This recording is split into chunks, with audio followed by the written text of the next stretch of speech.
Hey guys, tonight we're stepping back into a world that is at once familiar and utterly alien, a medieval winter. Snow crunches under your boots, your breath hangs thick and white in the air, and the sun is just a faint gray smudge behind clouds. The air smells faintly of smoke and damp straw. It's early morning, and your stomach growls louder than the crows that watch from the roof beams.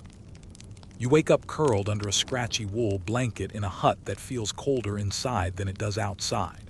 Your breath comes out in little puffs, and you realize your toes went numb sometime in the night. The roof beams drip with condensation that froze overnight, and your only pillow is a burlap sack stuffed with straw. You sit up slowly because even your joints feel frozen. Today's breakfast is waiting, if you can call it that. A few hard crusts of bread sit on the table, left over from yesterday and starting to sprout greenish spots of mold. Next to them is a small earthenware bowl with a weak onion broth that has more water than flavor. As you bite into the bread, your teeth ache from the cold. You gnaw it anyway because there's nothing else. Your neighbors shuffle around outside, each wearing layers of rough linen and wool patched so many times it's hard to tell what color the fabric was originally. Everyone's breath clouds the air like smoke signals. Someone's child cries. Someone else is already hacking at a pile of frozen firewood. You pull on your boots, which are stiff and cracked with the cold, and step outside into the snow. The first gust of wind cuts right through your clothing, and for a moment you swear it's alive, gnawing at your face and hands. You're instantly awake now, but not in a pleasant way. They say medieval winters were longer and colder than today. Historians still argue whether this was due to what they call the Little Ice Age, beginning around the 14th century, when Europe's climate cooled noticeably. But for you, standing here in the snow, it doesn't matter what they call it, it just feels endless. The village itself seems frozen solid. The thatched roofs are frosted with ice, the dirt paths are now sheets of frozen mud, and the well has a cap of ice that you have to break every morning just to get water. And yes, before you ask, you'll be drinking that water without boiling it, so go ahead and imagine what that does to your stomach later. You're lucky enough to live in a village near a forest, which at least provides wood for the hearth. But further north, some people have to burn dried animal dung or peat because the trees were long since cut down for fuel. Oh, and let's not forget your animals. You shuffle into the lean-to stable attached to your house, where a thin cow and 2 chickens are huddled together for warmth. The cow exhales little plumes of fog and gives you a mournful look, as if blaming you personally for the weather. You toss her a pathetic armful of hay that's more dust than grass. It's moments like these that make you wonder how on earth people manage to survive. Well, spoiler, plenty didn't. Chroniclers from the period wrote of winters where the old and sick simply didn't wake up in the morning. Parish records note spikes in burials every January and February. He died of the cold, they'd write, which sounds simple until you realize it usually meant a slow combination of starvation, hypothermia, and disease. Still, here you are, trudging back outside because you don't really have a choice. There's no vacation from survival. Your hands sting, then go numb as you help your neighbor mend a collapsed fence, and you wonder if you'll ever feel your fingers again. Modern gloves, forget it. You wrap rags around your hands and call it good enough. One of your neighbors claims to have once seen the sea freeze all the way out to the horizon. You could walk from France to England, he insists, though everyone laughs nervously.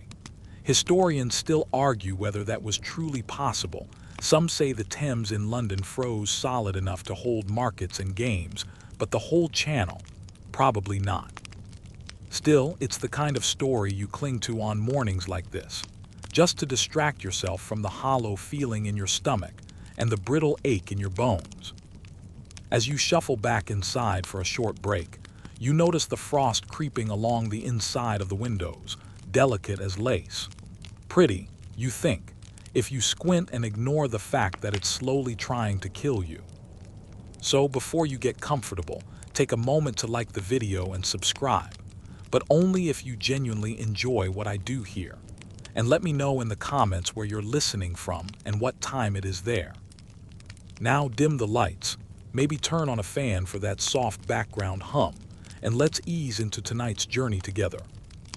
You sit on the bench by the fire and bite another piece of hard bread, hoping that maybe, just maybe, the sun will break through those clouds today. Outside, the snow keeps falling, quietly, endlessly. You're outside again now, because winter in the medieval world doesn't care how cold or tired you are, work has to be done. The snow has drifted up against the doors of the little huts, and your job today is to help clear the paths between homes and out to the fields. Yes, the fields, even though they're frozen solid. You trudge through knee-deep snow, your breath puffing out in big clouds, and every step seems to sink you into the cold a little deeper. The shovel in your hands feels like a block of iron, sucking what little warmth is left in your fingers. You glance at your neighbor, who is hacking at the earth with a mattock, trying to break through the icy crust to get at the turnips buried below. Farming in winter is less about growing and more about salvaging. Whatever root vegetables are still in the ground, turnips, parsnips, must be dug up, even though they're as hard as stones. Some villagers resort to eating tree bark or boiling bitter herbs that taste exactly as bad as they sound. You catch yourself wondering if bark really counts as food. You pause to rub your hands together, but it doesn't help much. They're red and raw, and the nails look faintly purple. Your boots, stuffed with straw for warmth, squish slightly as the snow melts through. Even the animals are forced into the fields, not to plow, but because they too have to scratch at whatever scrub they can find beneath the snow. The oxen blow steam like dragons and look just as miserable as you feel. One of the older villagers tells you that this kind of weather isn't unusual. You should have seen the winter of '93, he croaks. Snow up to the roof and wolves at the door. Historians still argue whether some of those tales are exaggerations, or if winters really did hit harder during certain decades of the Little Ice Age. What's not up for debate, however, is the reality of frostbite. You notice the blackened fingertips of the man next to you as he pulls his gloves off. He jokes about it, says he'll just lose a finger or two, but you can tell it hurts him. Frostbite was so common that medieval physicians wrote whole treatises about it, though their remedies usually involved rubbing snow on the affected parts. Yes, snow. The wind picks up again and sends powdery snow swirling into your face. You tuck your chin down and keep working, but even so, the cold finds ways to sneak in. It bites at your ears, your nose, your wrists where the sleeves gap. After a while, you stop noticing the pain. That's the dangerous part. The cold gets into your bones, and you feel heavy and sleepy. A young boy nearby suddenly sits down in the snow, mumbling that he's just going to rest for a second. One of the women yells and rushes over to drag him back to his feet. Everyone knows what happens if you fall asleep out here. For a moment, you look at the white fields stretching out toward the horizon, and they seem almost beautiful, glittering under a weak sun, pristine and quiet. But you remember that every step of this landscape hides exhaustion, hunger, and 1,000 invisible dangers. As the sun climbs a little higher, though it never feels warm, you keep shoveling, bending, lifting, your body protesting every movement. This is how medieval winters worked. Relentless, unforgiving, and full of quiet little battles you had to win just to stay alive another day. One man tells you about a cousin in a distant town who lost all his toes in a single winter because he didn't keep moving enough. Another swears that if you spit on the snow, it freezes before it even lands, though you test that claim and discover it's not quite true, just very fast. These little stories pass the time as you work, though you can't shake the creeping fear in the back of your mind that you're one bad day away from becoming another cautionary tale yourself. Sometimes, in rare winters, you hear of people wandering out into the snow and never returning, whether because they simply got lost or because the cold made them confused and reckless. Medieval chroniclers sometimes called it snow madness, though historians still argue whether it was hypothermia or something more psychological at play. Your back aches, your knees ache, your hands ache. You've been at it for hours now, and the paths are finally clear enough for the carts to pass through again, at least until the next snowfall. You lean on your shovel, chest heaving, and watch the other villagers slowly gather their tools and trudge back toward the village square. The sun is already sinking lower, the days feel so short this time of year, and the shadows grow long and blue across the fields. You're half tempted to collapse right where you stand, but you know better. The cold never stops working, and neither can you. One of the children picks up a handful of snow and shapes it into a lopsided ball, throwing it at her brother, who yelps and chases her down the path. Even now, even in this frozen world, there's a little laughter. It doesn't last long, but you smile despite yourself. By the time you make it back to the village square, your boots are soaked through, your hands are trembling, and you can barely feel your ears. You hear the crackling of a distant fire and smell faint smoke in the air, the closest thing to comfort waiting for you tonight. As you step back inside your hut, stamping the snow from your boots, you can still feel the chill clinging to your bones. You sit down by the hearth, grateful for even the weakest little flame, and wonder how you'll get through tomorrow. You wake in the middle of the night because your teeth are chattering so hard they hurt. For a moment, you're not even sure if you fell asleep or just drifted into some kind of half-frozen daze. You open your eyes and see the faint orange glow of the fire, which has burned down to a few sad embers. The hut smells of smoke and damp wool. You pull the blanket higher over your head, but it doesn't do much. Your breath forms little icy clouds under the blanket, and the tips of your fingers feel stiff. When you finally force yourself upright, the chill in the room hits you like a slap, the kind of cold that doesn't just sting but seems to settle inside your bones. You shuffle toward the hearth. There are no logs left stacked nearby, just a scattering of splinters and ash. So you do what everyone in the village does. You grab a little bundle of straw and some sticks from a basket and feed it into the embers, coaxing the faintest of flames back to life. But here's the thing. Medieval homes, especially the ones you and your fellow peasants live in, are almost comically bad at keeping you warm. Most are simple wattle and daub huts, wooden frames filled with woven branches and coated with mud, and they're full of gaps and cracks that let in the wind. You run your hand along the wall and feel a faint draft seeping through. The roof above you is thatched, which is just a polite way of saying it's made of dried reeds that mice and birds also call home. In the corners of the ceiling, frost has formed in delicate spiderweb patterns. Pretty, if you ignore the fact that you can actually see your breath indoors. There are no chimneys here, either, just a hole in the roof for the smoke to escape. So while you huddle as close as you dare to the fire, your eyes sting and water from the smoke curling around the room. In fact, that smoke stains the walls black and coats everything you own with a fine layer of soot. On the bright side, medieval people thought all that smoke was good for you. It was believed to keep away evil spirits and even cure illnesses. Historians still argue whether it helped with certain pests, like fleas and lice, but you suspect they were just being optimistic. You lie back down on the hard wooden bench you call a bed. The straw mattress underneath you rustles as you shift, and a mouse scurries out from under it. You sigh, because what are you going to do? It's warm under there and you can hardly blame the mouse.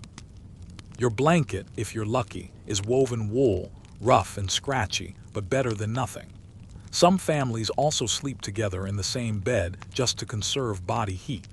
You pull the blanket tight and tuck it under your feet as best you can, but you still feel that icy breath of wind curling around your ankles. You can hear the rest of the village, faintly, someone coughing in the next hut, a dog barking outside, the eerie creak of wood as the cold contracts it. Above you, you can actually hear the roof shifting as frost builds up and bits of thatch crack and fall. Sometimes people try to insulate their homes better, hanging animal hides on the walls, sealing cracks with clay, or even packing snow around the outside walls to block the wind. It helps a little, but it's never enough. One of your neighbors swears that hanging garlic at the corners of the room wards off the chill. You hang some too, not because you believe him, but because it at least smells better than the smoke and wet dog aroma in here. In wealthier homes, not that you'll ever see much of them, it's a different story. Stone walls, heavy tapestries, thick carpets on the floors, fires in every room. Even their dogs seem warmer than you are. You once glimpsed a lord's manor during a festival, and the memory of its roaring fireplace and shimmering candlelight still makes you bitter. For you, though, the fire is tiny, the room is smoky, and the air still feels like a knife on your skin. You roll over and press your back to the wall, feeling the rough plaster against your shoulder. It's damp and clammy. Sometimes the village elders say that winters weren't always this bad. They remember when the growing season was longer, when the air didn't bite quite so hard. Historians still argue whether the onset of the Little Ice Age caused crops to fail and winters to lengthen, or whether people simply remembered the past with a kind of wistful exaggeration. You close your eyes and try to sleep again, but the cold keeps waking you. At one point, you dream that you're walking through snow that reaches your chest, and when you wake, you're half convinced it's real. You pull the blanket tighter and breathe slowly, trying to calm yourself. In the morning, you'll wake with frost on your eyelashes and a sore throat from the smoky air. But for now, you let your mind drift, listening to the crackle of the tiny fire and the distant howl of the wind outside. And you remind yourself, because it's all you can do, that the days are already getting a little longer, even if it doesn't feel like it yet. Somewhere outside, an owl hoots softly. A few embers flare in the hearth, throwing faint shadows across the wall. You curl tighter into yourself and try to convince your body it's warmer than it is. That trick rarely works, but you keep trying anyway. Morning comes again, though it hardly feels different from the endless night. The thin winter sun filters through the cracks in the shutters, and you already know what kind of day it will be. Cold, hungry, and full of little disappointments. You sit up slowly, brushing a layer of frost from your blanket. Your stomach groans as if it's scolding you for being alive. You shuffle to the table, hoping someone miraculously found food overnight. But of course, the table is bare except for a few more stale scraps of bread and a piece of dried turnip. The bread is so hard it could probably double as a weapon if you hurled it at someone. This time of year, the village's food stores are down to whatever was saved from the last harvest. And let's be honest, there wasn't much to save. You glance at the sack of grain in the corner and notice it looks much smaller than you remember. Someone must have taken more last night, or maybe it just seems to shrink every time you look at it. The cellar, if your house even has one, is a gloomy little hole in the ground where the last of the cabbages hang from the ceiling, looking like shrunken heads. A couple of sacks of beans sit on the floor, but the mice have clearly been helping themselves. You pick up a bean, stare at it, and eat it raw anyway. Every winter is a kind of slow-motion gamble. How long can the food last before the earth thaws again? Families count their stores obsessively. Some even count individual beans, which seems ridiculous until you realize that by February, even a single bean can feel like treasure. You think of the meat hanging in the Lord's kitchen, glistening hams, fat sausages, birds plucked and roasted. You try not to think about it too much, because the only meat you've had this month was a tiny scrap floating in a watery stew at a neighbor's wedding. Even for the wealthier villagers, meat is rare in winter. Most people eat bread, pottage, a thick porridge of grains and vegetables, and whatever roots they can scrape together. Some families grind up acorns to stretch their flour. You tried that once, it tasted like bitter sand. And then there's the little tricks. People soak the last of their bread in hot water to soften it, or crumble it into the broth to make it feel like more than it is. Kids chew on boiled leather straps, or, at least, they pretend to. You tried it once just to see what it was like, and let's just say your jaw still hasn't forgiven you. Historians still argue whether medieval peasants really starved outright every winter, or if they mostly endured what they called famine seasons. where everyone just felt constantly hollow and weak. Judging by the way your hands shake as you stand, you're pretty sure it's not much of a distinction. As the day goes on, you hear talk of people bartering with neighbors for food. A man down the lane apparently traded a pair of shoes for a turnip yesterday, not even a big one. You don't blame him. The thought of walking barefoot through the snow is horrifying, but hunger is worse. Sometimes you hear darker stories, too, about villages where desperate families dug up graves to eat what was buried with the dead. Or even, well, no one finishes those stories out loud. You try not to dwell on it. You shuffle outside again because sitting in the hut only makes you hungrier. You notice some women gathering near the communal oven, baking what little dough they could knead together. The smell of bread, even flat, hard bread, makes your stomach growl like an angry dog.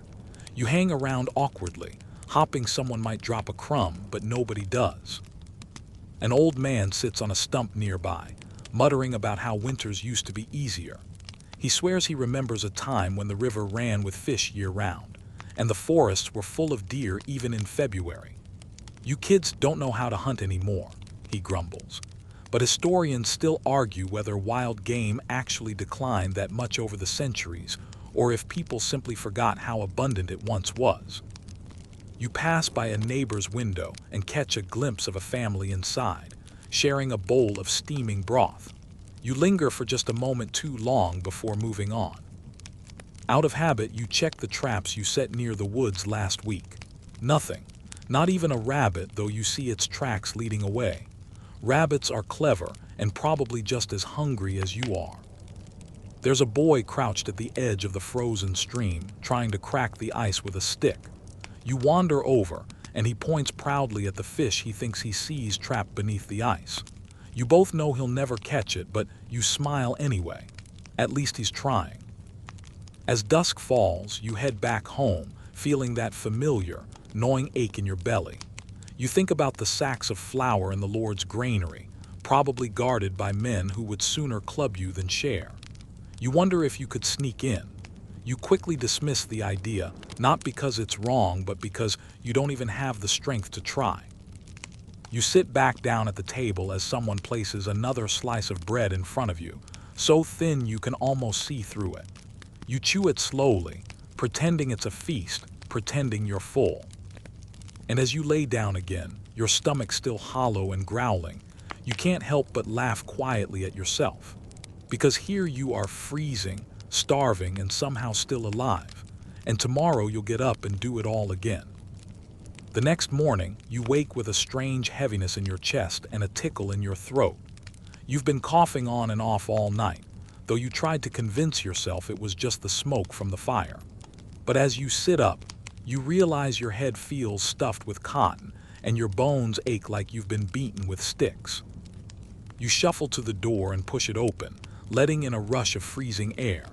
Outside, the snow is falling thick and wet, blanketing everything in sight. You watch it for a moment, then cough again, a deep, rattling cough that you feel all the way down in your stomach. Sickness is as much a part of winter as the snow. With everyone crowded into small, smoky huts, germs, though nobody calls them that yet, spread like wildfire. You've already heard about the family down the lane, where 2 children came down with winter fever and never recovered. You step outside, and the cold actually feels good on your feverish skin. The air is sharp and clean compared to the musty hut. As you walk through the village square, you see others moving slowly, coughing into their sleeves, some with blankets draped around their shoulders even as they work. A woman you know sits hunched on a bench, her face flushed and her eyes glassy. Her husband stands beside her, muttering prayers under his breath.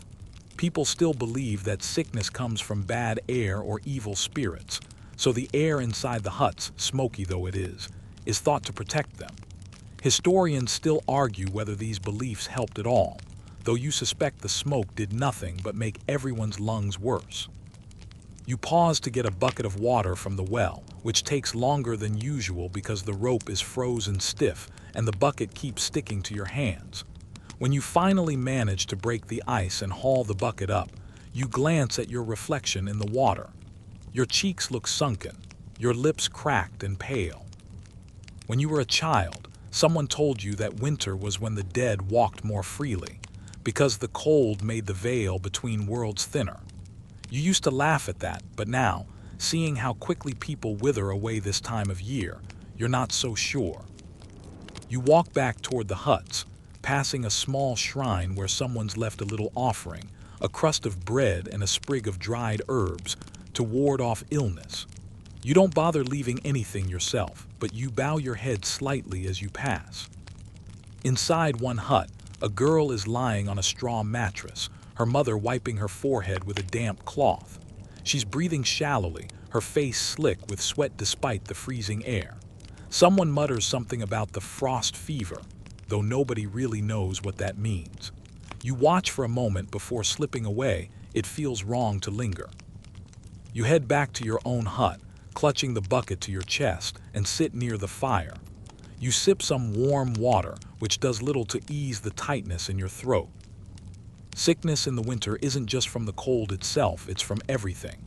The lack of food, the bad air, the exhaustion, the close quarters. You remember a traveling friar once telling the village that sickness was God's way of testing your faith.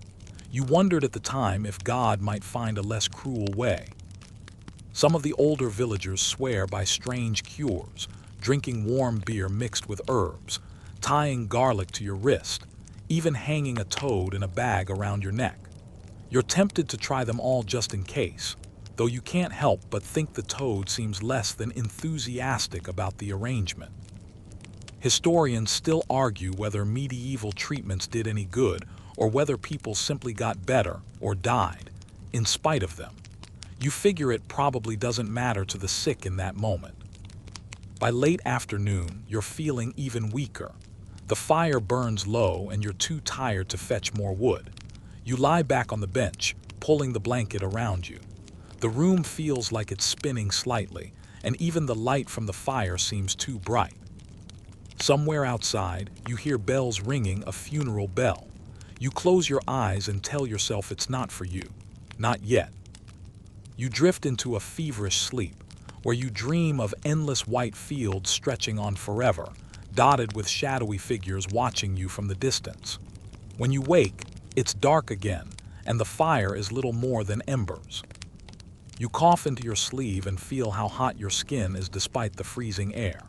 But you sit up anyway because you know you have to, because even sick, you have chores to do, wood to chop, water to fetch.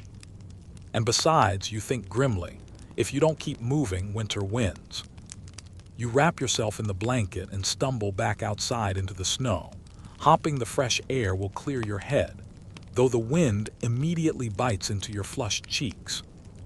Above you, the moon glows through a thin veil of clouds, and the stars glitter faintly in the icy sky. You take a deep breath, feeling the cold burn in your lungs, and keep walking, because what else can you do? Morning again, not that you really slept much. Your head is still heavy, but you force yourself out the door. Today, you need to cross the frozen river to help a neighbor bring back supplies from the next village. It's risky, but there's no choice. The road is buried under snow, and the river is the only halfway passable route. The river glistens in the weak daylight, an unbroken sheet of ice covered in powdery snow. You stare at it for a long moment, trying to judge just how thick it really is. A couple of kids are already playing out on it, sliding and laughing like it's nothing, but you know better. You've heard the stories. You test the ice at the edge first, stamping it with your boot. It holds solid, cold, reassuring. You take another step, still okay. You start walking more quickly, but not too quickly. You don't dare. Every crack, every creak underfoot sends a jolt of fear up your spine. In the middle of the river, the wind picks up, sharp and merciless. Your cheeks go numb almost immediately. You clutch your bundle tighter, a rope, a sack to bring back supplies, and keep moving. About halfway across, you see it, a dark crack running across the ice ahead of you. You stop dead. The kids from earlier have already dashed back to shore, leaving you alone with the eerie groans of the river beneath you. You skirt the crack slowly, heart pounding. You tell yourself it's fine, the ice is thick enough. They say in the really bad winters, whole markets were held on frozen rivers. Skating, dancing, even cooking fires right on the ice. Historians still argue whether some of those tales were exaggerated or if the freezes really were that severe. But you know one thing for sure, people have drowned out here before. A man from your village did just last year. They found his body days later, frozen and tangled under the ice like a ghost caught mid-scream. You shake your head to banish the image and keep walking. You pass another crack, this one thin but running far. You can hear the faintest hiss of water beneath it. You tell yourself not to look down too much, just keep your eyes on the far bank. Finally, you feel the ice solidify again under your boots, and the snow gives way to the muddy edge of the far shore. You step onto it and let out a breath you didn't realize you were holding. The little hamlet on the other side isn't much different from yours, a few huts, a few smoke trails rising into the gray sky. You find your neighbor waiting for you outside a barn, bundled in layers, his beard already crusted with ice. He hands you a sack of barley and a bundle of firewood tied with twine. You grunt your thanks, too cold to bother with more words, and sling the load over your shoulder. The journey back is even worse because the wind is blowing straight into your face now, and the ice seems more treacherous in the fading light. At one point, you hear a loud crack behind you and whip around, heart hammering, but nothing gives way.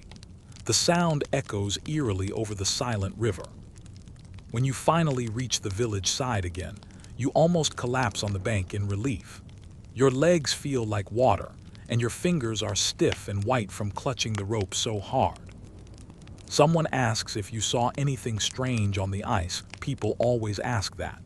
Some say that at dusk you can see the shapes of those who fell through before, moving just beneath the surface. You just shake your head.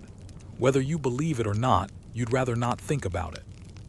By the time you stagger back into your hut, the fire has burned low again. You drop the sack of barley in the corner and sit by the hearth, letting your legs remember what solid ground feels like.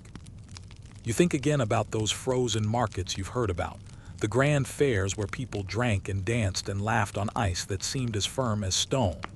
Some chroniclers even mention horse races, puppet shows, and great tents full of food. You can hardly imagine it now, with your own boots still wet from crossing and your knees still shaking. Historians still argue whether those fairs were a common occurrence or just rare miracles during the worst winters. Either way, you can't help but smile faintly at the idea of something so joyful happening out on something so deadly. The crackling of the fire pulls you back to the present. You peel off your boots and socks, wincing at how raw your feet feel. You hold them as close to the embers as you dare, letting the warmth seep back into your skin. Outside, the river groans again, a deep, hollow sound that you can feel in your bones. You wonder how many more trips you'll have to make before the ice finally gives way for good. And when it does, you wonder who will be unlucky enough to find out first. You lean back against the wall, feeling the warmth finally creep up your legs, and close your eyes for a moment, grateful just to have made it back in one piece. You're woken before dawn this time, not by the cold or hunger, but by a sound outside your hut. A long, low howl that makes the hairs on your neck stand up. You sit up slowly, straining your ears, and there it is again, closer now. You know that sound, everyone does. You push open the door just enough to peer out. The snow glows faintly under the moon, and the whole village seems to hold its breath. Somewhere beyond the tree line, another howl answers the first, and then a third. Wolves. You're not the only one who's heard them. You see other villagers creeping to their doorways too, clutching sticks, axes, and even torches. The animals come closer every winter, hungrier, bolder, because they're starving too. The howls fade for a moment, and then you hear another noise that makes your stomach tighten, a sharp cry from the goat pen. You grab a thick branch from beside the door and head out into the cold. The snow crunches underfoot, and your breath feels louder than usual. Your neighbor is already at the pen, waving a lantern and shouting curses. You see it then, a dark shape darting away from the fence line, fast and low. The goats are panicked, bleating wildly, their eyes wide with fear. One of them is down in the snow, its neck a mess of red. You help repair the fence as best you can while the others stand watch, eyes scanning the tree line. The wolves are clever, they'll circle back if they sense weakness. Someone mutters that it's a bad omen to lose an animal before sunrise. You don't disagree. When you finally retreat to the hut again, you can still hear them out there, moving through the trees, their paws crunching faintly in the snow. You sit close to the fire, clutching your branch, but sleep doesn't come easily after that. Later that morning, you have to go out beyond the village to gather more wood. Nobody wants to go alone, so you join a small group, trudging into the forest with ropes and axes. The trees loom black and skeletal, their branches heavy with snow. You keep glancing over your shoulder, half expecting to see yellow eyes staring back at you from the underbrush. At one point, you do spot tracks, paw prints bigger than your fist, pressed into the snow. You stop and crouch to touch one, and the snow inside is still loose, fresh. One of the older men in your group spits and mutters something about how winters bring out the worst in everything: wolves, bandits, even neighbors. You smile faintly at that because he's not wrong. In fact, it's not just the wolves you have to worry about out here. The roads are too dangerous now for regular patrols, so thieves and outlaws have taken to lurking just beyond the edge of the village. You've already heard of 2 travelers being robbed at knife point near the crossroads, their boots, their coats, even their bread stolen. Sometimes you hear worse stories. A woman last winter disappeared while walking home from a neighboring village. All they found were her footprints in the snow, leading into the woods and stopping abruptly near the river. Historians still argue whether attacks by wild animals were more common than human ones. But to you, it feels like winter simply brings out desperation in everyone, no matter how many legs they walk on. You gather what you can carry and head back quickly, not daring to linger. That night you hear the howling again, closer than before. You poke at the fire, keeping it alive, hoping the light will keep them away. At some point, you drift off, only to dream of dark forests and glowing eyes, the sound of paws crunching snow just behind you no matter how fast you run. When you wake, it's still dark outside and the fire has burned down to embers. You sit there for a while, listening to the quiet. And then, faint but clear, you hear it, another long, mournful howl. You grip your branch tighter and whisper to yourself that dawn isn't far off. When dawn finally comes, it brings no warmth, just a pale gray light and another bitter wind. You step outside, bleary-eyed and aching, to find the snow drifted halfway up the doors of some huts. The village square is nearly silent. Everyone moves slowly, as though carrying invisible weights. Today is market day, or at least it's supposed to be. You pull your scarf tighter around your face and set out for the nearby town. The path there is barely visible, just a faint groove in the snow. Each step sinks you ankle deep, and your thighs already burn from the effort. You pass a few other villagers along the way, all equally burdened with baskets or sacks to trade. No one talks much, everyone's saving their breath. By the time you reach the town, your fingers are numb and your boots are stiff with ice. But at least there's movement here. Smoke curling from chimneys, carts creaking down the streets, people shouting prices in hoarse voices. You find a spot to set down your small basket, 2 onions, a cracked pot, and a bundle of dried herbs. Pathetic, but it's all you have. Around you, others are hawking what little they've got. Shriveled apples, thin strips of salted fish, even old tools. A man down the row is selling what he claims is honey, though it looks more like frozen mud. You're tempted anyway. The cold here is different, sharper somehow, cutting through the press of bodies. A wind sweeps through the market square and sends your scarf fluttering. You catch it just in time, muttering under your breath. Somewhere near the center of the square, a group of children chase each other, shrieking and laughing. One slips and falls hard on the ice, and for a terrifying moment everyone freezes, but then he hops up, grinning, and the game continues.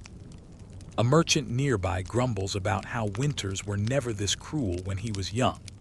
Historians still argue whether those memories are reliable, or just the natural nostalgia of people who somehow survived the worst of it. You shuffle forward to inspect a stall selling bread, thin, hard loaves, each one small enough to fit in your palm. The merchant sees you eyeing them and narrows his eyes, as though daring you to try bargaining. You decide against it and move on. There's also a small corner of the market where travelers and entertainers gather, even in winter. A man with a cracked lute strums a few notes, singing about summer fields as his breath fogs the air. You throw him a scrap of bread just to hear the rest of the song. As the day wears on, the wind grows stronger, and a few vendors start packing up early. You trade your onions for a small pouch of oats and your herbs for a pair of dry mittens. It isn't much, but it's more than you came with. On the way out of town, you pass a beggar huddled against a wall, his hands outstretched and trembling. You hesitate just a moment before dropping your cracked pot into his lap. He doesn't even look up. The journey back is worse. The wind blows straight into your face now, and the snow has already covered your earlier tracks. At one point, you nearly lose your footing on a patch of ice and only save yourself by grabbing a tree branch. You stop to rest near a small shrine, where someone has tied ribbons to the branches of a bare tree, each one fluttering weakly. You don't know what they mean, but you tie a scrap of fabric anyway, whispering a quiet wish that the snow will stop soon. By the time you reach the village again, the sun is already sinking behind the trees. The sky has gone from gray to a deep blue, streaked with faint orange. You hand the oats and mittens to your family, who greet you with quiet gratitude. You set the sack down near the hearth and sit heavily on the bench, letting the warmth seep back into your bones. You catch yourself staring into the fire, half hypnotized by the way the flames dance and crackle. Around you, the others talk softly about the next market day, about what little they'll have left to trade. Somewhere outside, you hear the faint creak of the frozen branches and the distant bark of a dog. For now, at least, you've made it through another day. And in the flickering firelight, with the wind howling beyond the door, you let yourself believe, just for a moment, that maybe tomorrow will be better. The next morning brings something you haven't seen in weeks: clear skies. The air is still sharp enough to sting your nose, but at least the sun is shining faintly on the snow, making it glitter like crushed glass. You step outside and squint at the brightness.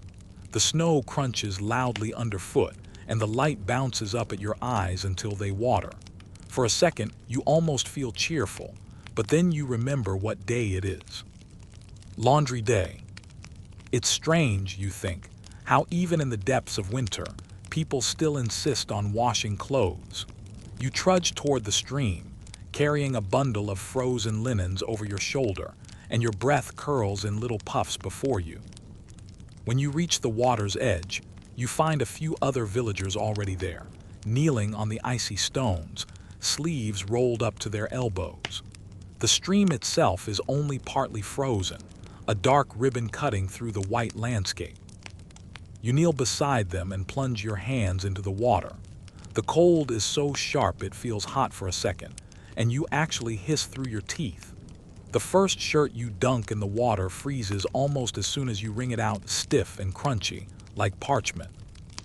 You slap the fabric against the rocks rhythmically, watching tiny shards of ice scatter in the sunlight. Everyone here works silently, except for the occasional grunt or sniffle. Someone's hands start bleeding from the cold, but she just wraps them in her scarf and keeps scrubbing. The village women mutter that laundry keeps the evil spirits out of the house, that letting dirty linens pile up brings bad luck. Historians still argue whether that belief was tied to any practical truth, or if it simply gave people a reason to keep busy. You finish one sheet, then another and another. Each time your fingers grow number and it becomes harder to grip the fabric. At one point, a small bird lands on the frozen branch above you, chirping weakly. You watch it hop around, fluffing its feathers, and wonder how it manages to survive. Then you wonder the same about yourself. Someone jokes, faintly, dryly, that the clothes freeze so fast you could just stand them up outside like scarecrows. You chuckle weakly and keep scrubbing. When the bundle is finally clean, you drag it back to the hut and start hanging the linens outside on a rope. The wind whips them around like white flags, snapping loudly. You have to knot them tightly to keep them from flying away. By the time you're done, your hands are bright red and you can barely feel them. You rub them together furiously, hoping the warmth comes back soon. The sun climbs a little higher, and the snow begins to sparkle even more intensely. It's beautiful in its way, but beauty here is always a little cruel. You can almost imagine it's spring already if you ignore the icicles hanging from the roofs and the way your breath still fogs the air. After the laundry, there's no rest. You're sent to help patch up the barn roof, which has started to sag under the weight of the snow. You climb the ladder slowly, each rung creaking and icy. From up here, the village looks almost peaceful, smoke curling up from chimneys, children chasing each other through the drifts, the faint glint of the frozen river in the distance. You hammer the loose boards back into place, feeling the icy wind whistle around you. At one point, you nearly drop the hammer because your fingers are so stiff. You wedge it under your arm and blow on your hands, though the warmth barely lasts a second. Below you, someone calls up, asking if you see any wolves. You glance toward the tree line, but it seems quiet for now. You shout back that all you see is snow and sky, which earns you a faint laugh. Historians still argue whether medieval people feared the cold itself more or the dangers it hid. The wolves, the sickness, the hunger. You figure they feared all of it equally. By late afternoon, you finally climb back down from the roof and stomp your boots to shake off the snow. Your clothes smell faintly of smoke, wood, and something you can only describe as frozen air. You stand there for a moment, watching the sun begin to dip again, feeling the bite of the cold settle back in now that you've stopped moving. And though you ache from head to toe, you can't help but feel the smallest flicker of pride. The laundry is clean, the roof is patched, and for another day, you've held the winter at bay. You head back inside, cheeks raw from the wind, fingers throbbing as they slowly warm. The fire is burning a little brighter tonight, and you sit close, listening to the quiet crackle and pop. For a few minutes at least, the warmth seeps back in, and you can almost imagine what it might feel like to be truly warm again. The next morning you wake to a strange sound, not howling or coughing or wood splitting, but silence. A heavy, blanketing hush that makes you hesitate before even sitting up. When you push open the door, the reason becomes clear. Overnight, the world has vanished under a fresh, deep snowfall. Everything, the roofs, the fields, even the tracks you left yesterday, is smoothed over, as if the village itself has been erased and redrawn. You step outside cautiously, sinking past your knees on the first step. The snow is light and dry, swirling up around your boots, sparkling faintly in the weak morning light. Today's job, of course, is digging. Everyone in the village emerges slowly, clutching shovels and spades, faces pinched from the cold. You join them, finding your place along the path to the well. The snow here is piled so high it nearly reaches your chest when you toss it aside. The work is punishing. With each shovelful, you feel the icy air burn in your lungs. Snow clings to your gloves and sleeves, melting into icy water that soaks through. You stop occasionally to stamp your feet or blow on your fingers, though the relief doesn't last. Somewhere behind you, children are laughing, throwing handfuls of snow at each other while the adults glare. You can't help but smirk when one of them takes a snowball right in the ear and howls in outrage. Still, the beauty of it all is hard to ignore. The snow gleams almost painfully bright, and the air smells clean and sharp. There's a kind of magic in it, if you forget how quickly it can turn cruel. As you dig, someone mentions the great snowfalls of years past, how drifts once reached the rooftops, how people tunneled from house to house like moles. Historians still argue whether those stories are exaggerated or if winters really were harsher during the so-called Little Ice Age. By midday, you've managed to clear a narrow path to the well. The snow there is so deep you can barely see the rope's handle poking out. It takes 2 people to work the frozen rope loose, and when the bucket finally comes up, the water inside is slushy with ice. You drink anyway, letting the cold water sting your teeth and throat. In the square, people are still shoveling paths between huts, but already the snow is drifting back into the cleared spaces, as though mocking your effort. One of the boys discovers a chicken trapped in a snowbank and holds it up triumphantly. The poor bird looks bewildered but alive. You help brush the snow from its feathers, and it clucks indignantly before being carried off to the coop. The snow also hides less pleasant things. A neighbor calls you over to help uncover part of the fence that's collapsed under the weight.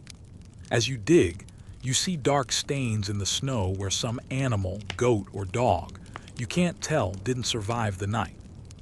You cover it back up with a sigh. By late afternoon, the paths are cleared enough to walk between homes without sinking up to your hips.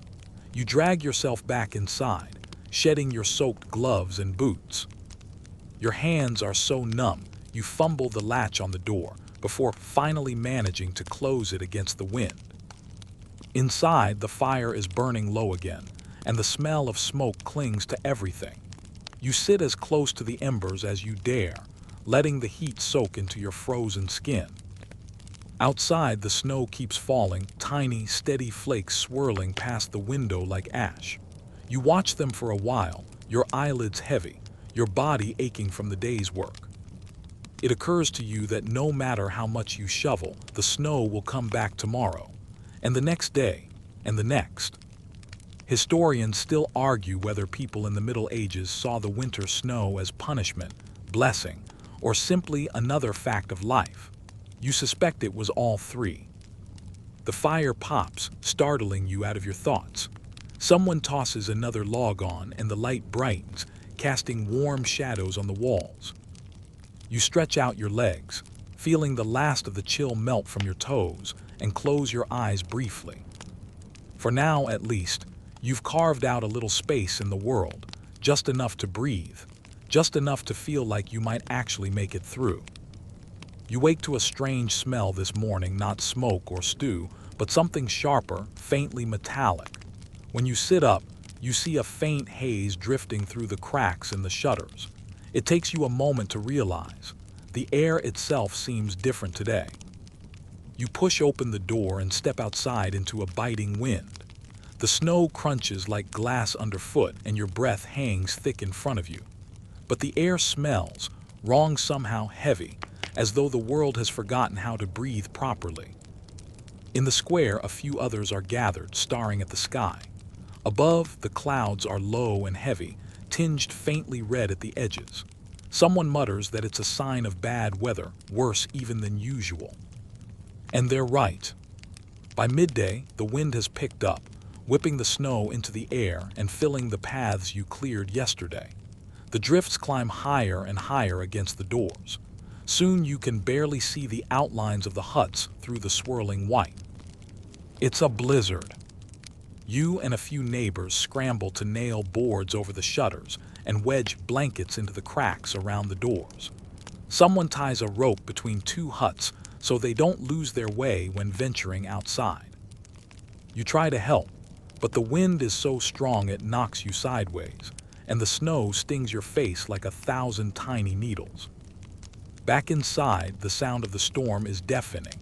The hut creaks and groans under the weight of the wind. Flakes of snow sift in through the tiniest gaps, swirling down onto the floor. You sit near the hearth, clutching your knees to your chest, listening to the roar of the wind and the occasional sharp crack of a tree snapping somewhere outside. Someone tells a story about a traveler who once got lost during a storm like this and walked in circles until he froze, just steps from his own door. Historians still argue whether such stories were cautionary tales or real events passed down through generations. In the corner, the old woman who lives with your family mutters prayers under her breath, rocking back and forth. You can barely hear her over the storm. After a few hours, the roof starts to groan alarmingly under the weight of snow. You and the others take turns climbing up to knock it down. One person goes out, tied to the rope, with a pole to poke through the drifts and let them slide off. When it's your turn, the cold takes your breath away the moment you step outside. The world is just wind and white, and even though the other end of the rope is tied around your waist, you can't help feeling like you could be blown away at any moment.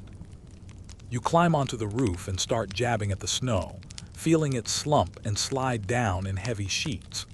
The wood creaks and shifts under your boots, and more than once you have to drop to your knees to keep from slipping off entirely. When you finally climb back down, soaked and shaking, your hands are so cold you can't unclench them at first. Someone rubs them between theirs until you can feel them again. Inside, the storm still howls. The shutters rattle and the door bulges inward under the pressure.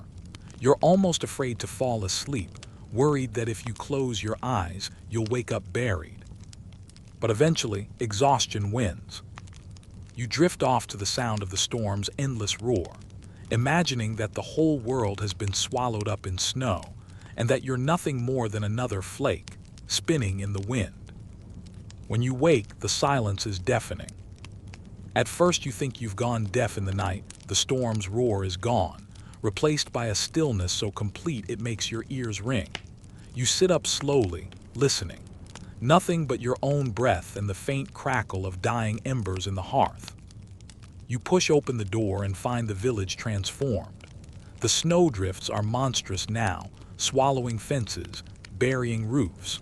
The square is unrecognizable, just a smooth white expanse dotted with faint humps where huts and carts lie beneath.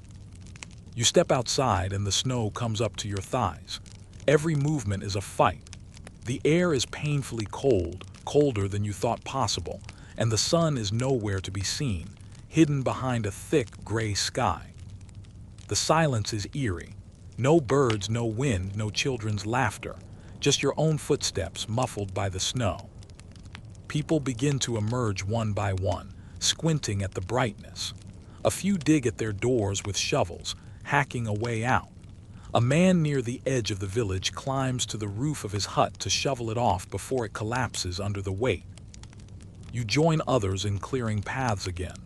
The snow is heavier now, wet, clinging to the shovel, sticking to everything. You sink deeper with every step. At one point, you fall backward into a drift and just lie there for a moment, staring up at the sky. The clouds are a flat, blank white, blending into the snow so completely you can't tell where one ends and the other begins. Someone hauls you upright, chuckling, but the laughter fades quickly. Everyone is too tired for jokes. You notice the smoke rising from chimneys is weaker today. People are running out of firewood. One family starts hacking apart an old cart to burn it, and another strips bark from trees, trying to find anything that will catch fire. You make your way to the woods to gather more yourself. The trees are draped with snow, their branches bowed low. You can hear the occasional crack and crash as a limb snaps somewhere deeper in the forest. You hack at a fallen branch, feeling the icy wood shudder with each blow. The blade of your axe is dull, but it's all you have. On your way back, you pass a small hollow where a deer lies frozen, its body half covered by snow. You stop and stare for a moment, torn between pity and hunger. Somebody else must have felt the same because its belly has already been cut open. A rough job, not much left but skin and bones. You move on quickly. Historians still argue whether starvation and cold drove more deaths during brutal winters like this. But standing here, you're convinced they worked together, hand in hand. When you return to the village, you find a group of men trying to dig out the communal oven. The drift over it is taller than a man. As the day wears on, you realize just how much quieter everything has become. People's voices are hoarse. Their movements are slower. Even the children move listlessly now, too tired to play in the snow. A few villagers gather near the square, lighting a small bonfire. They stand close to it, shoulders hunched, hands extended toward the meager flames.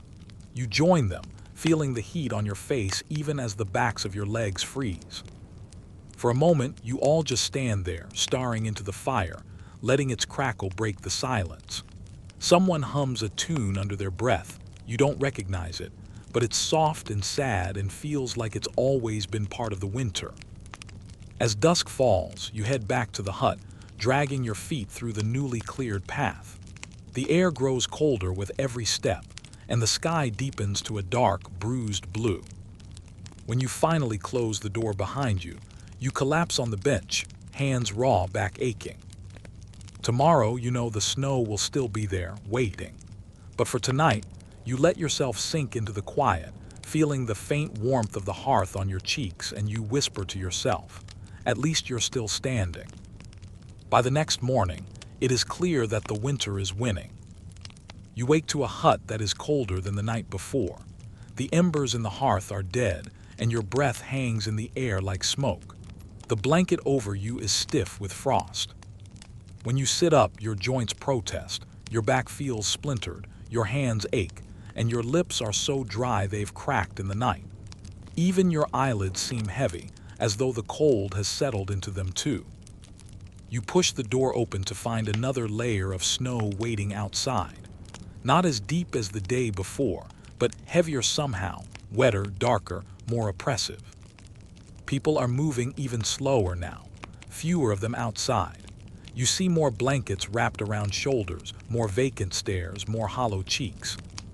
One hut has its door wide open, and you catch a glimpse of a figure inside lying still on a bench, covered with a thin sheet. Someone is kneeling beside them, but no sound comes from the hut. You keep walking. Near the square, a few of the stronger men are hacking at the frozen well, trying to break the ice. One of them stops to cough, leaning on his axe until he can catch his breath. Another keeps working, but the water they manage to haul up is gray and slushy, barely drinkable. The communal oven finally yields a few loaves of bread, blackened on the outside and damp inside. You're handed a piece small enough to fit in your palm, and you eat it slowly, trying to make it last. You can feel the quiet despair under the surface now. People speak in whispers, and even the children no longer play. When the wind rises, they simply huddle closer to their mother's skirts, eyes wide. You spend part of the day helping to dig out a hut whose roof has finally caved in. Nobody inside was hurt, not badly, but their belongings are buried, their firewood ruined. You pile the broken wood aside, knowing it will still have to be burned, snow-soaked or not. On your way back, you pass the frozen river again. A few villagers stand at the edge, staring at the ice as though trying to judge whether it's still strong enough to cross. You hear one of them murmur that maybe the town on the other side has more food, or at least more hope. The ice groans faintly, and everyone takes a step back. You pause at the small shrine again, the one with ribbons tied to its bare branches. Today, the ribbons are heavy with frost, hanging stiffly, no longer fluttering. You tie another scrap of cloth anyway, whispering the same quiet wish, that the snow will stop. When you finally return to the hut, the fire has been coaxed back to life. You hold your hands over it, feeling the faint warmth on your cracked skin. Someone brings in more kindling, and you help arrange it, feeding the flames piece by piece. Later that night, you sit by the hearth, knees pulled to your chest, listening to the muffled sound of wind outside. A faint scratching comes from somewhere above, maybe the branches of a tree, maybe something else, but you don't bother checking. You wonder how many more days the winter will stretch on like this. You wonder how many more nights you'll spend whispering the same prayer, knotting the same scraps of cloth, watching the same fire dwindle to embers. Historians still argue whether the people who lived through winters like this clung to hope or simply endured out of habit. You suspect it's both. For now, you let yourself close your eyes and imagine what comes after. Green shoots breaking through the soil, the river rushing freely again, the sun warm on your face. But the wind howls again, rattling the shutters, and you open your eyes. Winter is still here. And so are you. Morning comes late today. The sun seems reluctant to rise at all. When it does, it barely colors the snow before sinking back behind the thick clouds. You're already up, though. The cold wakes you before the light does, as usual. You pull on your boots, still damp from yesterday, and step outside. The air feels heavier now, thicker somehow. Every breath stings. Your scarf freezes stiff where it touches your lips. The village square is empty, and the snow creaks loudly underfoot as you cross it. Today you're headed into the woods again. Firewood is running low, and though the trees are stripped nearly bare, you have to try. You strap a hatchet to your belt and take the narrow path into the forest. At first, it feels almost peaceful. The snow muffles everything, and the hush around you is deep enough to feel sacred. But soon you notice the silence isn't quite right. There are no birds, no cracking branches, no wind. Even your own footsteps seem muted now. You press deeper into the trees, scanning for anything you can cut, a fallen limb, a dead trunk, anything. You find a small spruce leaning precariously under the weight of snow and begin hacking at it. It's slow work. The blade bites into the frozen wood with a dull thunk, and splinters fly into the snow, vanishing as though they were never there. Somewhere behind you, you hear a faint crunch. You stop. You turn slowly, eyes scanning the woods. Nothing. You tell yourself it's just the snow settling, but you can't shake the feeling that something is watching. You work faster. By the time you finish, the spruce lies in pieces at your feet. You lash the wood into a bundle and heft it onto your shoulder. On the way back, the shadows deepen. The sky darkens unnaturally early, and a fine, icy mist begins to drift through the air. At the edge of the village, you catch sight of the frozen river again. The ice is cracked in several places now, black water showing through in thin, jagged lines. A few people are standing at the bank, staring at it silently. Someone finally speaks, wondering aloud if it will hold long enough to bring supplies across before it's too late. You don't answer. You just keep walking, the wood digging into your shoulder. Back inside, the fire takes forever to catch. You kneel there for what feels like hours, coaxing the kindling, blowing on it until your lips sting. Finally, it flares, weak but alive.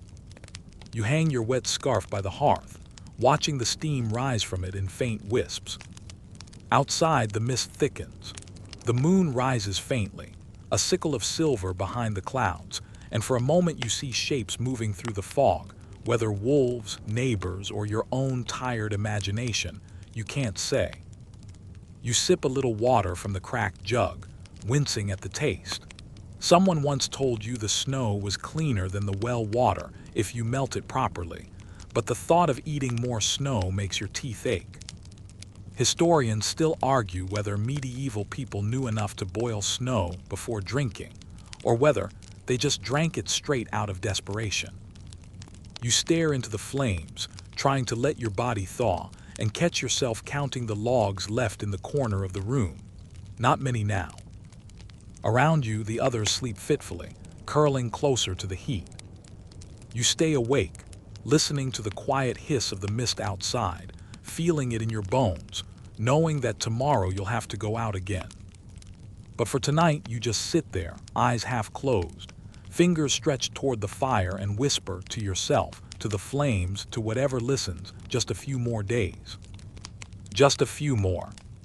You wake this morning already shivering, though the fire never fully died overnight. The cold has found its way into your bones, and even the blanket feels like a sheet of ice. Outside, the mist has turned into a low, rolling fog that blankets the village. You step out and immediately lose sight of the square.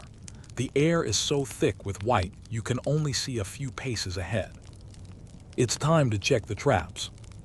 You grab a sack and your stick, tucking your chin into your scarf, and set off along the barely visible path. The snow crunches and groans underfoot as though it's grown tired of supporting you. The traps are set farther out near the edge of the forest. You walk slowly, keeping one hand on the rope that's been strung between the huts and the woods. Without it, you'd surely get lost in the fog. You pass shapes in the mist, bundles of snow on fences, half-buried tools, the dark, slumping silhouettes of your neighbors bent to their own tasks. None of them speak. You find the first trap, empty. The second holds a small rabbit, stiff and already frozen solid. You untangle it and drop it into your sack. The third is snapped, the bait gone. You reset it with shaking fingers, breath puffing into the air in frustrated little clouds. A few more traps, 2 more rabbits, barely enough to bother with, but it's something. You stand there for a moment, sack in hand, staring out into the woods. You hear faint cracking somewhere beyond the trees and then silence again. You glance back toward the village and realize you can't see it anymore. The fog has closed in completely, swallowing everything behind you. Your pulse quickens. You grip the rope tightly and begin retracing your steps, one foot in front of the other, whispering under your breath to stay calm. It takes longer than you expect to find the square again. When you do, you nearly stumble into it, surprised at how close you already are before the huts appear out of the fog like ghosts. People are gathered around the fire pit, though the flames are weak and guttering. You hand over the rabbits and watch them vanish into a pot without ceremony. You sit down, knees aching, and listen to the quiet hum of voices around you. Someone mentions the fog won't lift for days. Someone else suggests it's better than the howling winds. Historians still argue whether medieval winters always brought this kind of fog or whether it only came in the harshest years. You close your eyes just for a moment, imagining green fields, the smell of fresh earth, the sound of rushing water. When you open them, the fog is still there. Later that night, you huddle close to the hearth as the others drift into uneasy sleep. You stare into the glowing embers, letting your thoughts wander. You think of all the little things you've done to get here, digging, shoveling, chopping, praying, enduring. You think of the stories you've heard about winters worse than this, and the people who lived through them. You wonder if someone someday will tell a story about you. You whisper quietly into the dark, just a few more nights. The fog presses at the windows, the wind taps faintly at the door. The fire pops softly, and the warmth of it feels almost enough to believe in. You let your head fall against the wall, eyelids heavy, and you tell yourself, you've survived another day. And that's enough. As you sit there, eyes half closed, the crackle of the fire fades into a soft, steady rhythm like distant rain on a roof. The air around you seems gentler now, the harsh chill giving way to something quieter, slower, almost tender. You feel the weight of the day melting from your shoulders, your hands relaxing, your breath evening out. The glow of the hearth flickers warmly across the walls, and the fog beyond the door seems to retreat just a little, settling into silence.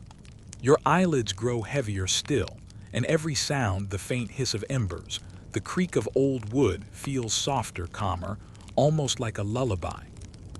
You let yourself imagine, just for a moment, what spring will feel like, the soft brush of grass underfoot, the warmth of sun on your face, the sound of water rushing freely again.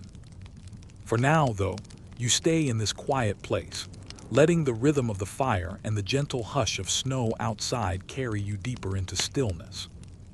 You've done enough. You've weathered the cold, the hunger, the fear, and here you are, safe for another night. So close your eyes, breathe easy, let it all go. You're still here, and that's what matters. Sweet dreams.